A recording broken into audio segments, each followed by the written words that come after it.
Meredith Gorman, joined by Herald Patriots beat writer Jeff Howe. All right, Jeff, a pretty successful first round of the draft for the Patriots as they made their first picks in the third round. How do you think it went tonight? I think it went pretty well. They addressed their biggest need right off the bat with getting Derek Rivers, one of the best pass rushers in the draft, and a young guy with a lot of potential coming from Youngstown State.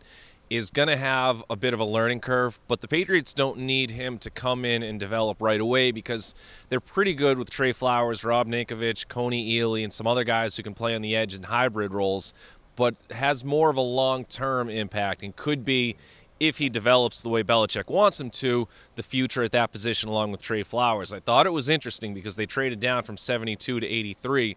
There was a run of 5 pass rushers who went in that neighborhood right there. So I think when Belichick comes up, though, and he sees a handful of players at a position that he wants, he understands that there's a risk, but all those guys are probably going to be graded similarly. And then with Antonio Garcia, tackle is definitely a potential need. We'll see if they're able to keep Nate Solder beyond the final year of his contract next year. But they want to upgrade, I think, Cameron Fleming in terms of him coming back this year as a restricted free agent. Don't know how much longer he can stay within the system, but at minimum, he is an upgrade over Adrian Waddle.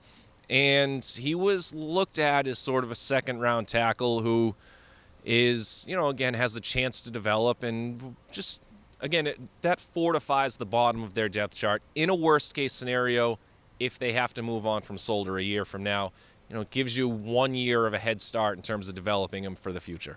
All right, and tomorrow the Patriots have picks in the 4th, 5th, and 7th rounds. Are there any other needs that you think the Patriots need to address tomorrow?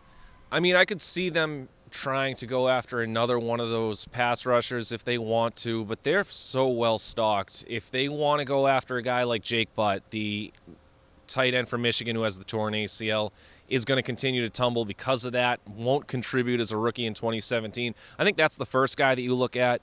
But other than that, I mean, their depth chart is just so good. There's only so many rookies who can even come in and make this team, let alone get a role with it. So they're in such good shape that they could trade these next 3 picks tomorrow and they'll still be fine.